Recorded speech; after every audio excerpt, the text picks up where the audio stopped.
Let me ask you a question that everybody has been asking me. Whatever happened to the separation of church and state? The reason that I'm asking this question right now is because Massachusetts is about to build a permanent government commission around a single religion. And this commission gets to take people from that religion and recommend them for jobs across our state government. The bill says this commission will identify and recommend qualified American Muslims for appointive positions at all levels of government, including boards and commissions. That's a direct quote. At all levels. That's what it says. So you'd have to sit here and think to yourself, we're going to have a religious body sitting inside of our state house with the written instructions to feed its own people based on religious beliefs into state government roles or state government posts, which doesn't make any sense to me, just based on the fact that we have the ACLU of Massachusetts. They are constantly on stuff like this. So I don't know if they're on vacation or sabbatical or something. I mean, I went looking and I could not find one public word from the ACLU on this bill. Not a statement, not a peep. And if they said something, let me know, because I couldn't find a damn thing. And the crazy thing is, and what I did find, is that the mayor of Quincy wanted to put up two 10-foot bronze statues of two saints, two Catholic saints. One is St. Michael, who I actually wear, I wear a pendant of St. Michael around my chest, and the other is St. Florian. Now, the mayor intended to put these saints outside of one of the city's newer public safety buildings. This was until the ACLU found out about this and ended up taking them to court. They made a big spectacle out of this thing.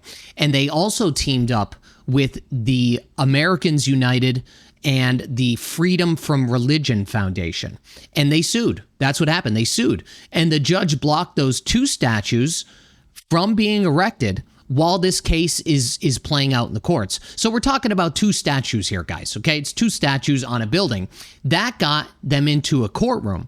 So I think somebody needs to put out like an APB on the ACLU of Massachusetts, because I genuinely want to understand the standard here or the lack of standard. It doesn't make any sense, because how does two statues trigger your alarms, but meanwhile, a permanent state commission with a written line about placing members of one religion inside of government jobs is allowed to slide through the cracks? It does not make any reasonable or logical sense to me.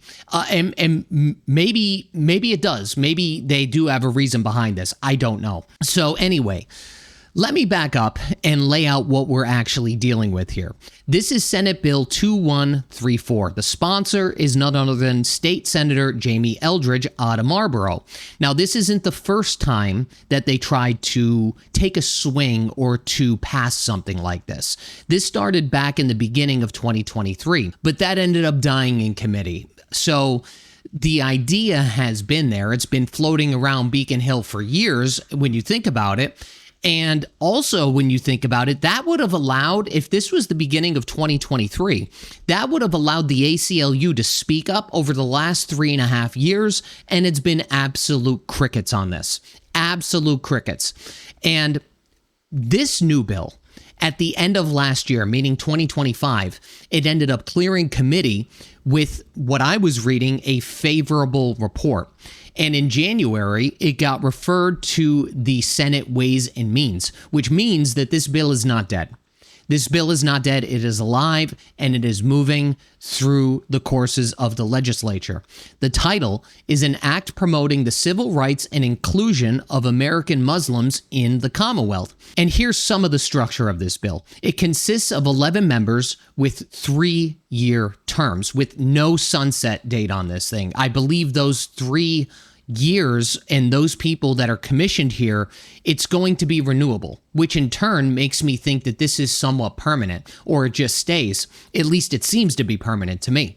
Now, if you're wondering who is making recommendations on the people inside of this commission, of course, it's none other than 2 by the governor, 1 by the attorney general, 1 by the speaker, 1 by the Senate president, 2 by the state secretary, and 2 each from the chairs of the racial equity committees. Now, I'm not sure if you noticed something here, but as it stands right now, every single one of those people that are going to be appointing members of this religious faith are Democrats. It's the entire Democratic Party. It's the entire Democratic establishment here.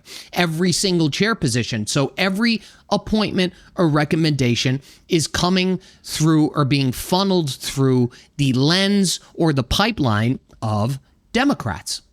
You see what I'm saying? And by the way, you might hear some defenders, maybe even in the comments section, that there's going to be no taxpayer money involved. Nobody is going to believe this, okay? I don't think that's true at all. I don't think that's going to play out to be true, because when you read the bill, it's got a paid executive director. It's going to have offices that are subject to appropriation. I have no doubt in my mind there's going to be some levels of taxpayer money that is funneling through this commission. Okay, that's what I think is going to happen here. Maybe I'm wrong, but I don't think so. And the commission is directed to identify and recommend qualified American Muslims for appointive positions at all levels of government. Now, to be fair, it recommends, okay? It doesn't hand out the jobs itself. And it's one duty of a longer list in this bill, but this is specifically what I wanted to talk about. And when you read that line, at least to me, it seems like it's a hiring pipeline. I mean, I'm just going to call it what it is. It looks like it's a hiring pipeline, at least on paper. Maybe in practice it'll be different, but that's what it says on paper. It would be different if this was a board that just studies something, you know, whether it be hate crimes or something of that nature, but it's not. It's not. There's standing instructions within this bill to move members of that religion into government seats. Now, again, to be fair, we already do have permanent commissions in this state. We have one for women. We have one for Black residents, Latinos, Asian Americans. But you need to look at what they're built around. You need to look at like the foundation of what those things are built around. It's either your sex or your race, right? So or even like where your family came from or something like that. These are things that you don't necessarily get to choose. So let's think about this for a second. Let's think this through here. If the state could build a permanent commission around the practice of one religion, then theoretically, I think that door is wide open for any religion. Do you see what I'm saying?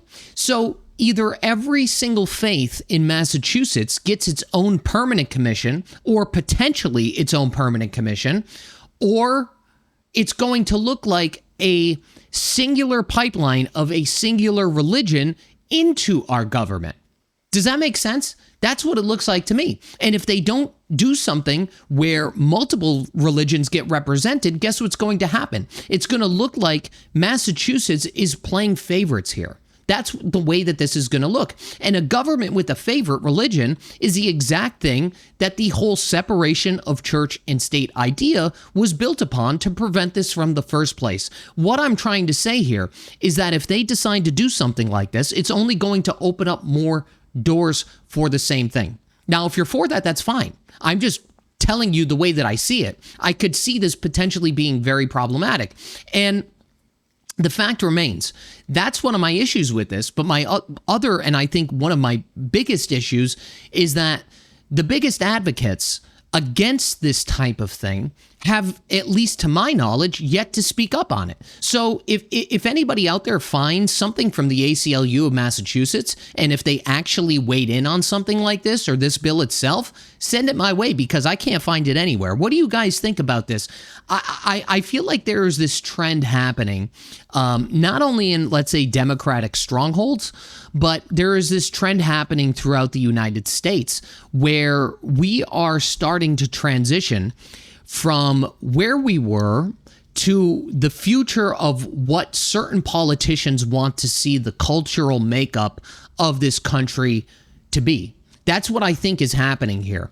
And I could understand, you want people to be represented. Like, that has nothing to do with this per se. We could have commissions for that. We've had commissions on this before. But when you create a single body that only Democratic members are going to be appointing or recommending people to fill. I just don't think it looks good. I don't think it looks good at all. I just see this being very problematic. And I don't know if Jamie and the other, person that tried to get this bill passed through, I don't know if they were pressured into this or something, if they received I don't know. I'm not going to claim these things. But it just seems really strange to me because, again, I feel like if this was, a different group or a different religion, this would have got shot down immediately. They wouldn't even have sponsored the damn bill. That's really how I feel. So I don't know what the hell is what is going on here? I don't know. You guys maybe can let me know in the comments. I'm not entirely sure. There's other angles to this too, like who kind of pressured them, I think, to take this up. Is also could potentially be problematic too. I have to look further into that. But that's it for today's video, guys. I'll see you on the next one. Bye-bye.